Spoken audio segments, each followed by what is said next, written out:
رات کے 11 بجے تھے۔ صفدر ڈرائنگ روم میں صوفے پر سو رہا تھا۔ ڈرائنگ روم کے ساتھ والے کمرے میں انجم اور شگفتہ محو خواب تھی۔ اصولاً اس وقت مجھے بھی سو جانا چاہیے تھا، لیکن نیند آنکھوں سے کوسوں دور تھی۔ میں نے سگریٹ سلگایا اور باہر برآمدے میں گشت کرنے لگا۔ جسم میں عجب سی حرارت جاگی ہوئی تھی، لہٰذا یکبستہ ہوا نے مجھ پر کچھ زیادہ اثر نہیں کیا۔ میرے ذہن کے افق پر شنکر کی منحوس صورت ایک غبار کی طرح چھانے لگی۔ اس شخص سے پنجہ آزما ہو کر اسے کیفر کردار تک پہنچانا میرا ایک دیرینہ خواب تھا۔ تاہم گرفتاری پیش کرنے کے بعد میں نے کبھی بھی نہ سوچا تھا کہ اس خواب کی تعبیر مل سکے گی۔ اب آنن فانن حالات نے پلٹا کھایا اور میں خود کو اپنے اس دیرینہ حریف کے روبرو پا رہا تھا۔ مجھے اب تک جو بھی معلومات حاصل ہوئی تھیں، ان کے مطابق شنکر کو 3 ماہ پیشتر پہلی مرتبہ اسلام آباد کے سیکٹر G63 میں دیکھا گیا تھا۔ اسے شناخت کرنے والا وفاقی پولیس کا ایک سینئر انسپکٹر امداد علی تھا۔ وہ موٹر سائیکل پر سوار تھا، جبکہ شنکر ایک سرخ رنگ کی ڈاٹسن پر جا رہا تھا۔ امداد علی نے کچھ دور تک شنکر کا پیچھا کیا، لیکن پھر ایک چوراہے پر اسے کھو بیٹھا۔ امداد علی محکمہ پولیس کا قابل اعتبار شخص تھا، اس کی اطلاع کو نظر انداز کرنا ممکن نہ تھا۔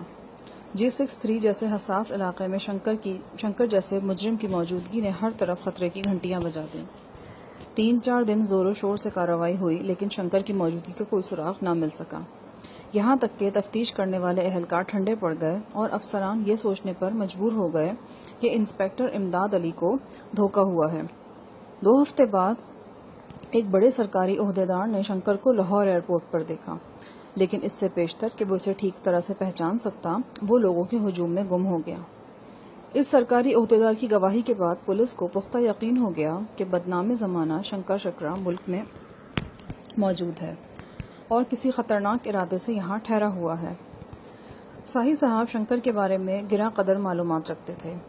انہیں اس سلسلے میں اسلام آباد طلب کیا گیا اور ہدایت کی گئی کہ وہ شنکر کی گرفتاری میں متعلقہ پولیس کی مدد کریں۔ ساہی صاحب نے اپنی نگرانی میں کئی مقامات پر چھاپے پڑوائے، مشکوک افراد کی پکڑ دھکڑ کی، انٹرپول سے رابطہ کیا، لیکن ایک بھی نئی بات معلوم نہ ہو سکی۔ اسی طرح 2 ماہ گزر گئے۔ باخبر حلقوں میں سراسیمگی تو برقرار رہی، لیکن تلاش کی سرگرمی ماند پڑنے لگی، یہاں تک کہ چند روز پہلے میرے بیان نے ایک بار پھر اس معاملے میں جان دوڑا دی۔ میں نے شنکر کو نتھیا گلی کے میڈیکل اسٹور سے نکلتے دیکھا تھا اور بہت قریب سے دیکھا تھا۔ ساہی صاحب بھی یہ بات اچھی طرح جانتے تھے کہ میں شنکر کو پہچاننے میں غلطی نہیں کر سکتا۔ میری اطلاع کو بھی وہم قرار نہیں دیا جا سکتا تھا۔ مجھے تو خبر ہی نہیں تھی کہ شنکر کو اس سے پہلے پاکستان میں دیکھا گیا ہے۔ یوں میری اطلاع کے فوراً بعد پولیس ایک بار پھر پوری تندہی سے متحرک ہو گئی۔ رہی صحیح کسر ایس پی جاوید کے قتل نے پوری کر دی۔ اس قتل کے ڈانڈے بھی شنکر کی سرگرمیوں سے ملتے دکھائی دے رہے تھے۔ میں اپنی سوچوں میں غلطاں تھا جب کار کے ہارن نے چونکا دیا۔ یہ فریال کی گاڑی تھی۔ ہارن ایک بار پھر بجا تو بجتا ہی چلا گیا۔ اب اس بات میں شبہ کی کوئی گنجائش نہیں تھی کہ گاڑی میں خود فریال ہی تھی۔ میں نے گھڑی دیکھی، 11:30 کا عمل تھا۔ اتنی رات گئے فریال کیا کرنے آئی تھی؟ گن مین نے بھاگ کر گیٹ کھولا اور فریال کی گاڑی اندر فراٹے بھرتی ہوئی آ گئی۔ انجن بند کر کے وہ بڑے اسمارٹ انداز میں نیچے اتری۔ سفید شلوار قمیص پر اس نے سرخ رنگ کا ڈھیلا ڈھالا سویٹر پہن رکھا تھا۔ گھنے بالوں کی پونی ٹیل کاندھوں پر پھدک رہی تھی۔ رات کے 11:30 بجے بھی وہ صبح 9 کی طرح تر و تازہ نظر آ رہی تھی۔ ہائے اللہ، آپ جاگ رہے ہیں؟ مجھے پورا یقین تھا غزالہ جی کو دکھی کر کے آپ کبھی بھی چین سے نہیں سو سکیں گے۔ بندہ پوچھے کس حکیم نے مشورہ دیا تھا آپ کو غزالہ جی جیسی مہربان سے ایسا سرد رویہ اختیار کریں؟ توبہ ہے توبہ، بے رخی اور سرد مہری کی بھی حد ہوتی ہے۔ میں ہوتی تو غزالہ جی کی جگہ آپ کو کبھی معاف نہ کرتی، زندگی بھر صورت نہ دکھاتی آپ کو۔ بہرحال غزالہ جی کا دل بڑا نرم ہے، مجھے یقین ہے آپ صدقے دل سے کوشش کریں گے تو وہ پسیج جائیں گی۔ کچھ سفارش میں بھی کر دوں گی آپ کی، کچھ شفتہ بھی کرے گی، بلکہ میرا خیال ہے آپ تو رہنے ہی دیں، ہم دونوں خود ہی منا لیں گے غزالہ جی کو۔ آپ تو اناڑی ہیں، کام سنواریں گے تو اور بگڑ جائے گا۔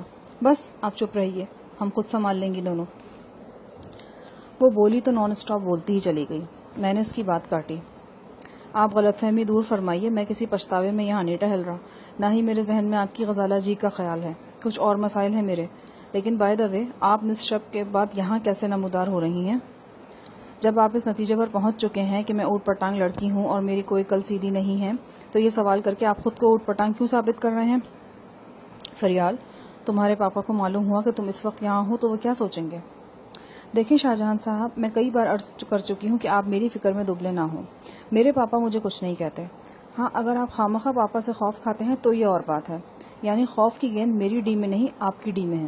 اگر کلیئر کر سکتے ہیں تو کر دیجیے گا۔ میں گہری سانس لے کر آرام کرسی پر بیٹھ گیا۔ کیا میں اس وقت آنے کا سبب پوچھ سکتا ہوں؟ بالکل پوچھ سکتے ہیں۔ بڑے ٹھسے سے وہ ساتھ والی کرسی پر بیٹھ گئی۔ کہو۔ آج میں بہت خوش ہوں، لیکن ساتھ ساتھ ڈر بھی رہی ہوں۔ بالکل وہی حالت ہے جو کوئی اہم میچ شروع ہوتے وقت ہوتی ہے۔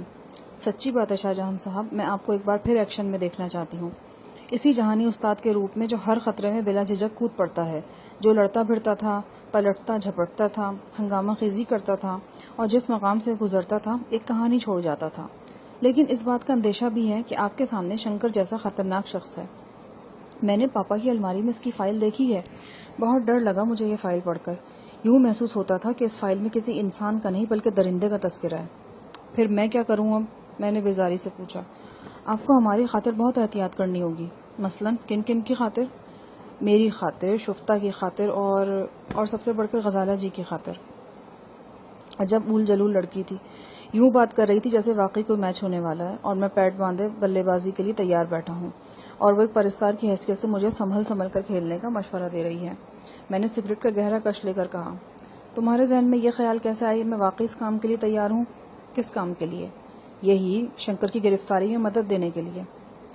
مجھے 110% یقین ہے کہ آپ یہ کام کریں گے، اور ضرور کریں گے جناب۔ اتنی کوڑ مغز نہیں ہوں میں۔ 100 میٹر سے کھلاڑی کو دیکھ کر اس کا ارادہ بھانپ لیتی ہوں۔ اب اپنے دل پر ہاتھ رکھ کے بتائیں کہ آپ اس کام کے لیے آمادہ نہیں ہو چکے؟ رکھیے اپنے دل پر ہاتھ۔ اس نے زبردستی میرا ہاتھ پکڑ کر میرے سینے پر رکھ دیا۔ اس کشمکش میں وہ ایک بار پھر میرے بہت قریب آ چکی تھی، اتنی قریب کہ مجھے اس سے ڈر لگنے لگا۔ میں نے اسے دھکیل کر دور ہٹاتے ہوئے کہا، ٹھیک ہے، میں مانتا ہوں، سب کچھ مانتا ہوں۔ اتنی آسانی کے ساتھ نہیں جاؤں گی یہاں سے، آپ کو تفصیل بتانا پڑے گی۔ کیسی تفصیل؟ اف اللہ، عجب بھیڈنگے آدمی ہیں آپ۔ اگر آپ یہ بات مانتے ہیں کہ آپ نے شنکر کی تلاش میں پولیس سے تعاون کرنے کا فیصلہ کر لیا ہے تو یقیناً آپ کے ذہن میں کوئی پلان بھی ہوگا، یعنی آپ کیسے تعاون کریں گے؟ بندوق اٹھا کر اکیلے نکل جائیں گے یا کسی لاش اٹھانے والے کو بھی ساتھ لے کر جائیں گے؟ میرا مطلب ہے شنکر کی لاش۔ پھر یہ کہ اعلیٰ اعلان میدان میں کود پڑیں گے یا رازداری سے اس کار خیر میں حصہ لیں گے؟ جسمانی جہاد کریں گے یا اخلاقی نصیحت فرمائیں گے؟